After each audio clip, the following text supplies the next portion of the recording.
Oh, hi there! This video is sponsored by Exter, the world's largest smart wallet brand. The first thing you'll notice about these Exter wallets is their sleek design and the button on the bottom that fans out up to 6 cards, with room for more in the back and a cash strap on the front. They also come in a premium leather for a more traditional look with all the same features. But what really blows me away is the tracker. This device is connected to your phone and can track your wallet if it ever goes missing. And it even works the other way. You can use the tracker to help find your phone. I showed it to my wife Molly and she said, that's some next level kind of stuff. And I think I have to agree. These wallets are everything you can want. They're sleek, stylish, safe, and convenient. So if you want to take your wallet game to the next level, click the link in the description to get up to 40% off your next Exter wallet. I've always found lost books to be so compelling. When we're talking about lost movies or lost TV shows, there's really only a 150-year window tops they could have been made. But lost literature can be hundreds, if not thousands of years old. And as you'll see, these lost books can be trivial, or they could be a lost play by Shakespeare, or even a mysterious book that has lost media enthusiasts and literary scholars alike searching for answers. This video was made because of popular demand, so if you have a video idea, let me know in the comments or find me on Twitter at LostMediaMike. So here are 10 pieces of lost literature. Bionicle Legends Invasion.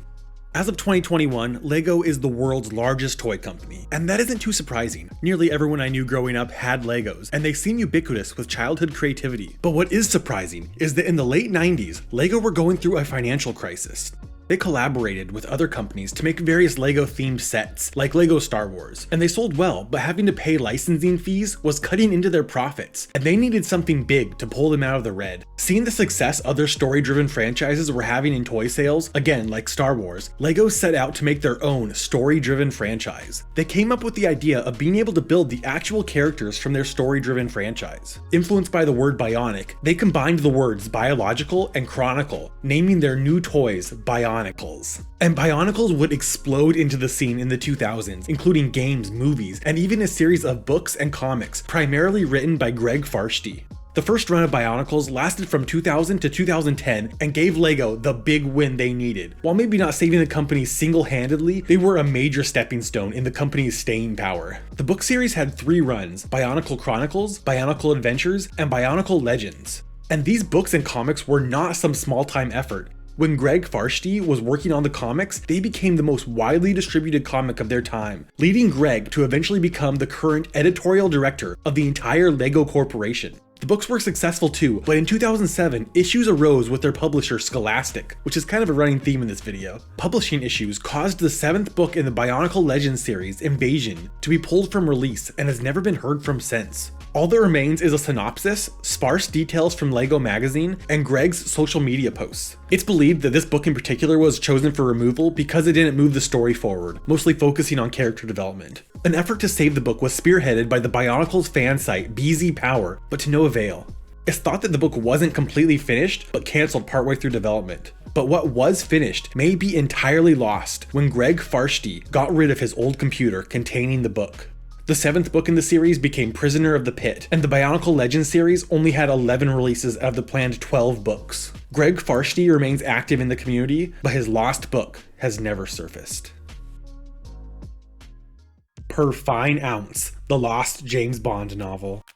Since the death of James Bond's creator, Ian Fleming, there have been a huge number of authors who have written official Bond stories, and following the posthumous release of his last Bond novel, Octopussy and the Living Daylights, his publisher, Glidrose, were anxious to get a new author to pump out the next James Bond novel. One of these authors was South African writer Geoffrey Jenkins, but Jenkins had a bit of a leg up on the competition. A pre-fame Ian Fleming worked at the Kemsley newspaper alongside Jenkins, and the two became friends. They kept in touch, and in the late 50s, Jenkins pitched Fleming the idea of a Bond story taking place in South Africa. Fleming liked the story, and it's believed that around 1957, they collaborated on a synopsis centered around diamond smuggling and a spy ring, containing notable similarities to Diamonds Are Forever and Fleming's non-Bond book, The Diamond Smugglers, calling their story Per Fine Ounce. Fleming even suggested traveling to South Africa to research the area, but he died before this could happen. So upon Fleming's death, Jenkins approached Glidrose with the story he gave to Fleming all those years ago. Glidrose approved the project, and on May 12, 1966, Jenkins was formally allowed to write a Bond novel. A few months later, they drew up a contract, and Jenkins would even get a cut if a movie was made off the book. He got to work, but when he presented the novel to Glidrose, they backed out of their agreement, claiming it was poorly written. In 1967, Glidrose would publish a spin-off about Bond's nephew, The Adventures of James Bond Jr.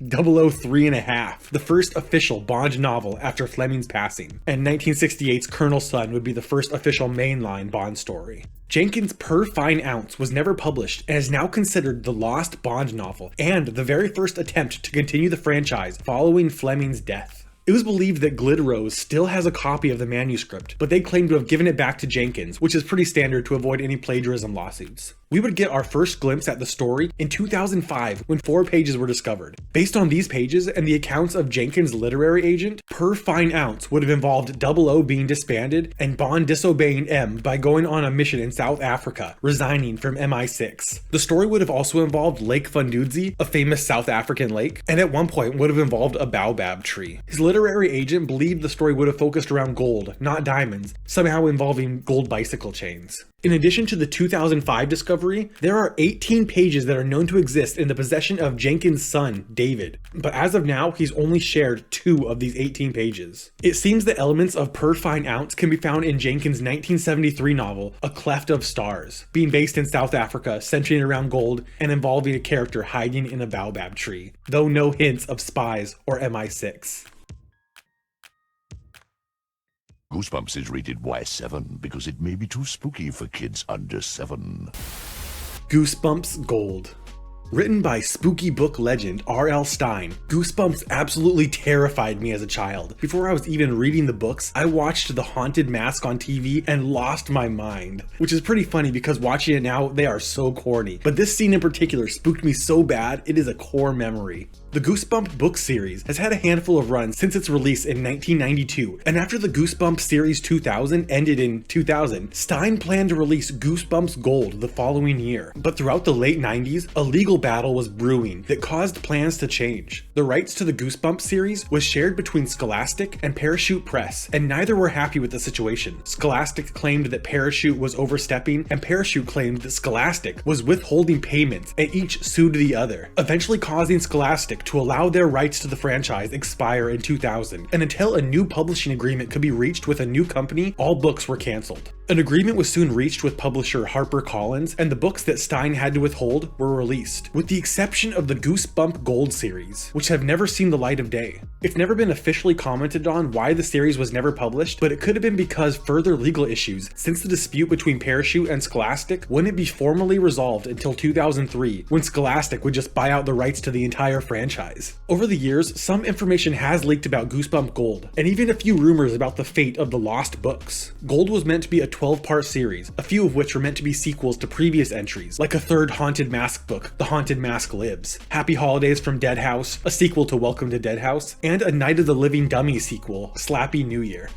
Series artist Tim Jacobus has since posted concept art for 2 of the books, though they appear to be in draft form. It's been theorized that elements from Happy Holidays from Dead House might have been used in the Goosebumps Most Wanted book, The 12 Screams of Christmas, and that the 2000 book, Slappy New Year, that shares a title with the Goosebumps Gold book might be one and the same, but there has since been no evidence that the 2 share any plot details. The only book that may have been meant for the Goosebumps Gold collection that we know was released is The Adventure of Shrink Man, that in a 2017 tweet, R.L. Stine confirmed that the book was originally called The Incredible Shrinking Fifth Grader, meant for the Goosebumps Series 2000, but may have appeared in Goosebumps Gold if the run wasn't cancelled.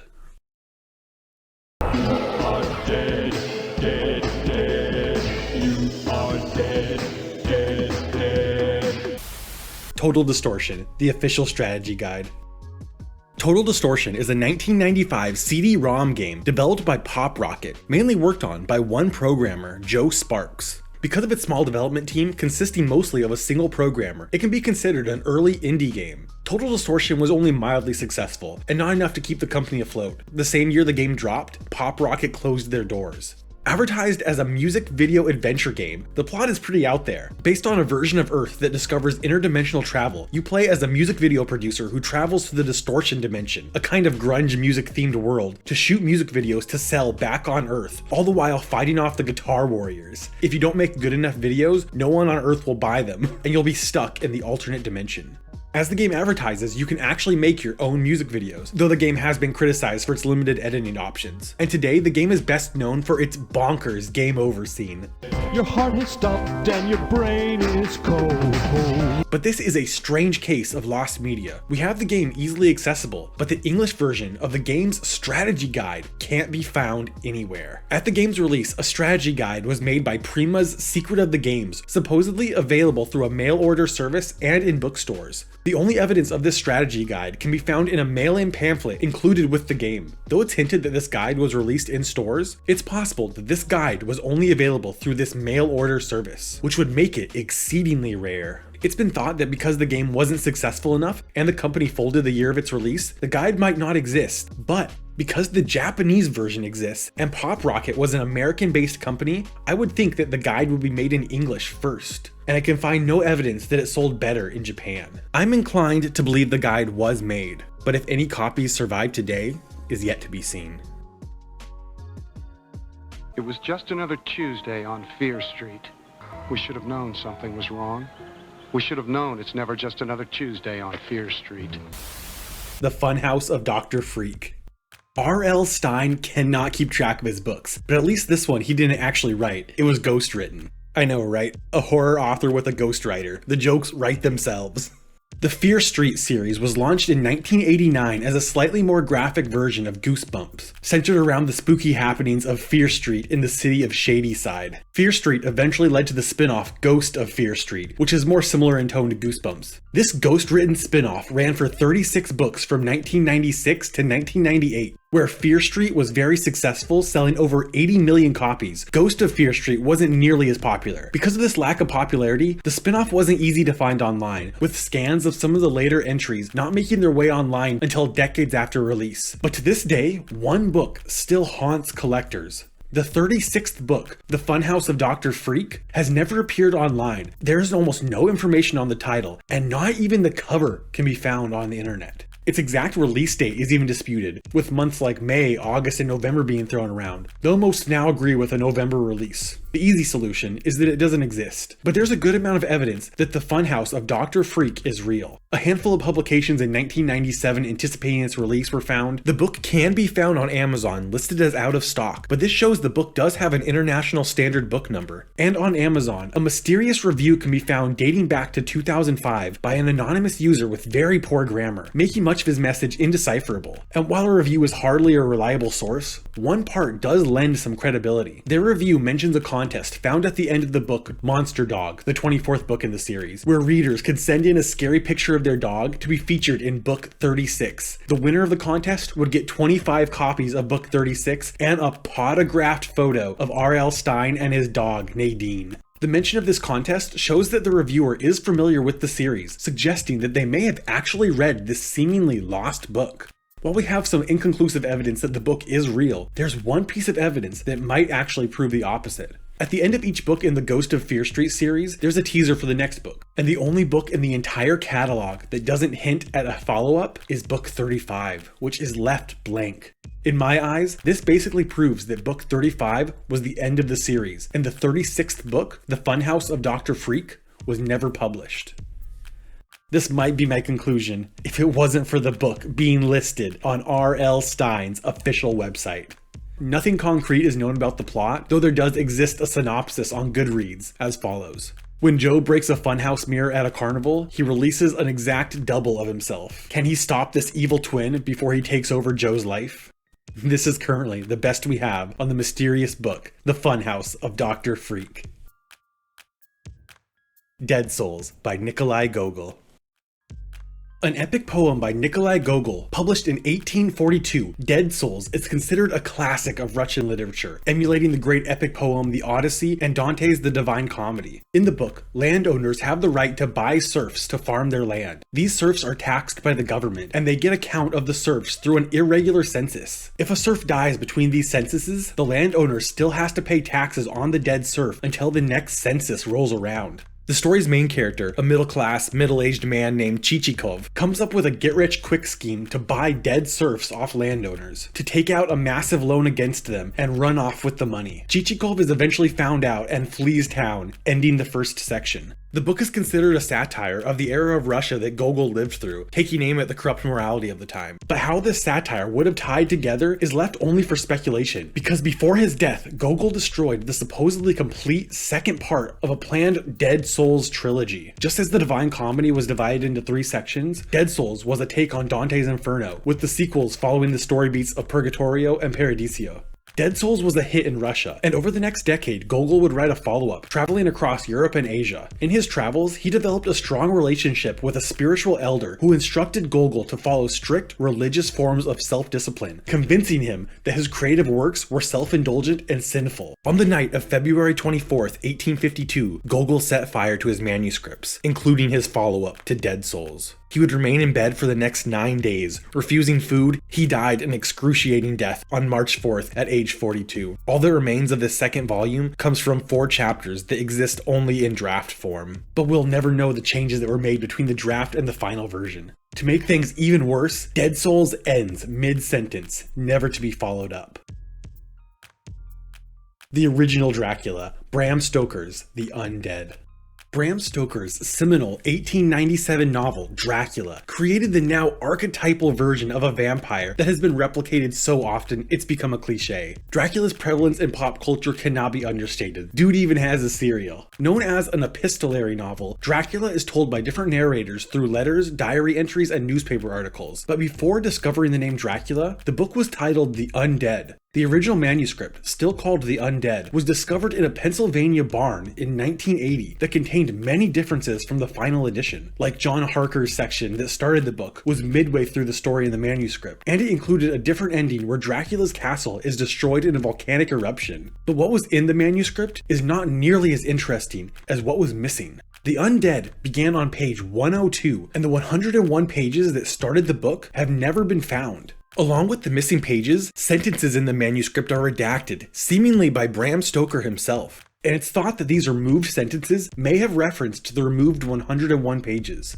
There have been some discoveries hinting at the fate of these missing pages. Stoker's great-grandnephew, Drakkar Stoker, believes that the Undead was reused in the first 17 pages of Dracula's Guest, and this is supported by some of the crossed-out sections in the Undead referencing parts of the story that would eventually appear in Dracula's Guest. But in 2014, the mystery expanded. Bram Stoker's scholar, Hans Cornel de Roos, uncovered the original version of Dracula's Icelandic translation, Powers of Darkness, that was serialized in an Icelandic newspaper in 1901, a few years after Dracula was published. It was long believed that Powers of Darkness was simply a translated and abridged version of Dracula, but upon translating the work, de Roos discovered that it differed greatly from the Dracula we know, so he thought that maybe the author embellished the original text in some sort of early fanfiction. But later that year, this Dracula fanfic was found to have actually originated from a Swedish newspaper. The theory is that these Dracula stories that differ from the story we know were shortened versions of Stoker's original, now partly lost manuscript, created with or without Stoker's knowledge. One piece of evidence that scholars point to as the smoking gun that Stoker was involved is that the version contains a reference to William Ewart Gladstone, a political hero of Stoker's. In his study of the works, de Roos found connections between the found drafts and sketches of Dracula and this Swedish variant, and even connections between the Swedish version and the short story Dracula's Guest, strengthening the theory that they all can trace their origins to this early, partially lost manuscript of Dracula, and may provide the most complete look at the 101 lost pages.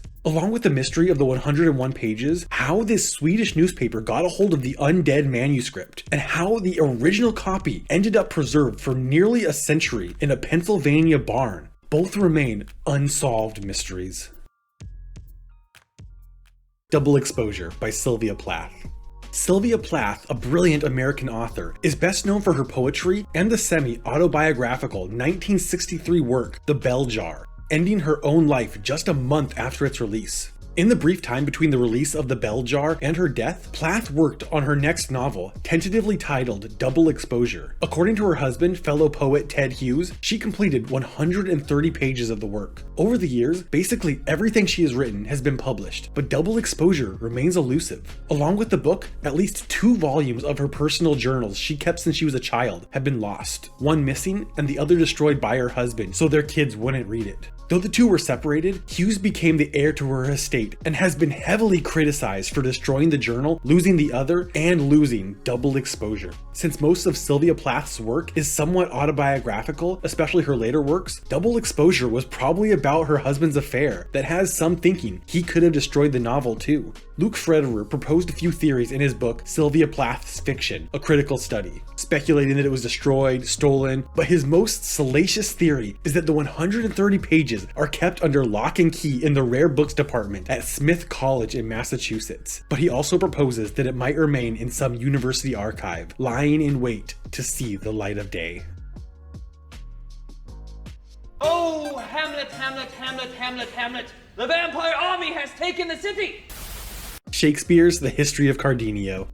William Shakespeare is by far the most well-known and revered playwright in history, and his work has remained surprisingly well preserved for the last 400 years, a testament to his massive popularity. Of his hundreds of sonnets, poems, 39 plays, and plethora of work that he might have created, only 3 are considered lost. Hamlet, a sort of proto-Hamlet possibly by Shakespeare, Love's Labour's Won, which might just be an alternate title of an existing play, and the one I want to focus on today, the lost play, The History of Cardenio, sometimes simply called Cardenio. Similar to the case of Yeah Yeah Beavis 1, the proof that this play exists comes from a single publication. The History of Cardenio can be found in the 1653 record by the Stationers' Register, a trade guild meant to regulate publications of books and plays, acting as an early form of copyright, attributing the play to John Fletcher and William Shakespeare, having been performed by the King's Men in 1613. The play is almost certainly based on the story of Cardenio, a character in Miguel de Cervantes' Don Quixote, who was driven mad by love and betrayal. The entry was added to the Stationers' Register by Humphrey Moseley in 1663, asserting himself as the publisher of the play. The first thought, of course, is that he just made it up, since he had in the past falsely attributed plays to Shakespeare to boost sales. But most historians do believe that this entry is real for a few reasons. 1. Moseley also lists the real Fletcher-Shakespeare collab, The Two Noble Kinsmen. 2. John Fletcher also based other stories on the works of Miguel de Cervantes. And 3. The 1613 performance date does line up with the period when Fletcher and Shakespeare worked together. As Shakespeare is probably the most studied author in history, theories are abound as to the fate of this lost play, each with their own leaps in logic. In 1990, Charles Hamilton, a handwriting expert, determined that the 1611 play, The Second Maiden's Tragedy, attributed to Thomas Middleton, is Cardenio with the characters' names changed. But this theory is widely dismissed for its lack of evidence, but the play does share some similarities with Cardenio's story, and there's a possibility that Shakespeare helped Middleton with a few lines, but nothing concrete. The most common theory is that the lost play became double falsehood. In 1727, text editor and playwright Louis Theobald claimed to have came into the possession of 3 copies of an unknown Shakespeare play. Theobald edited and, quote, improved the play, releasing it as Double Falsehood or The Distressed Lovers, advertising it as Shakespeare's lost play. And Double Falsehood has the same plot as Don Quixote's Cardenio story, which should close the case. What are the chances that Theobald invented a fake Shakespeare play that just happened to have the same plot as a real lost Shakespeare play? But things get a little more complicated than that, because these 3 original copies of the play have never been seen by anyone besides Theobald himself. They've never been discovered by modern historians, and it's alleged that Theobald refused to show anyone the originals, which is enough for anyone to call shenanigans on the whole mess. But things get even more confusing through a deeper analysis of Double Falsehood. It has been concluded that the play was written in part by John Fletcher and a second author, but through this deeper analysis, there is no evidence Shakespeare wrote any part of the work. It has been suggested that if the second author is Shakespeare, when Theobald, quote, improved the play, he removed any trace of the bard's signature style. Though I do have to mention historian Michael Wood believes there is a single verse that could have only have come from Shakespeare. But outside of the general lack of his writing style, the play is missing additional Shakespeare hallmarks, particularly having a short runtime and excluding any subplots, something found in every single Shakespeare play. If Theobald did edit the play, he likely removed any subplots, which could explain how Double Falsehood excludes Don Quixote entirely, even though the story comes from his book. If Double Falsehood and the story of Cardenio are one and the same, this creates a unique situation for lost media. The play has been found, but any semblance of the genius that makes the works of Shakespeare so enthralling have been removed and vandalized. In this case, I might even go so far to say this leaves the history of Cardenio completely lost. Meanderings of Memory by Nightlark. Where the history of Cardenio has some similarities to the search for Yaya Beavis, the lost book, Meandering of Memory, reminds me a lot of the now found Phantom record, Ready and Steady. The origins of this mystery come from the Oxford English Dictionary, the OED for short. Unlike a standard dictionary, the OED is a historical dictionary, meaning that it not only provides the definition of a word, but also the historical development of words. And along with the word's meaning and history, the dictionary provides examples of real-world uses of the word in a work of literature. In the first edition of the OED in the 1800s, these citations were kind of crowdsourced and verified by editors, but if an individual consistently contributed accurate information to the OED, their citations would go unchecked. These citations are at the heart of the mystery.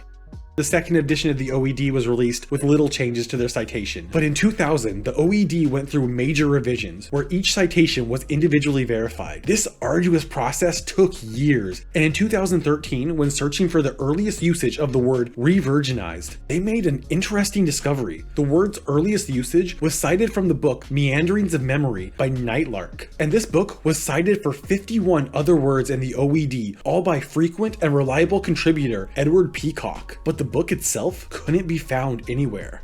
The search eventually made its way up the ladder until reaching the company's chief bibliographer, Veronica Hurst, who launched an exhaustive investigation into the mysterious book. Google led nowhere. Other dictionaries were searched to no avail, but they were able to uncover a single reference to the book in the 1854 catalog for a Brighton bookseller, G. Gancia. But this led to only more mysteries. The entry from the catalog reads, Meanderings of Memory by Nightlark, London, 1852, written and published by a well-known connoisseur of the epigraph, ending in a Latin phrase that translates to, Why did my tears please you more, my Philomela? Philomela being a minor character in Greek mythology. But this phrase isn't found anywhere in any other literary work. And on May 3rd, 2013, the search ran cold, and the OED made the search known to the public, asking if anyone had information on Meanderings of Memory or its author, Nightlark, which is almost definitely a pseudonym. Because the book had so few sources, this led to the theory that it could just be a hoax. But this was more or less laid to rest when another reference to the book was found, appearing in an 1854 Sotheby's catalog. Veronica Hurst believes that the lost book is a book of poetry due to the flowery text that's quoted by Peacock in the OED. They've even proposed an order of how the entries found in the OED might appear in the actual book, but no amount of rearranging, no way of looking at all the clues has ever led them to discover a copy of what might be the rarest, most enigmatic book in modern history, Nightlark's Meanderings of Memory. Thank you so much for watching. I do have to give a shout out to Ryan, who reached out to me about Lost King of the Hill books that sound really interesting, but I missed the email and wasn't able to squeeze it into this video, so I'll have to make a video on these lost books sometime soon. If you have a video idea, let me know, and I'll do my best not to miss it. This is Mike with All Things Lost. See you soon.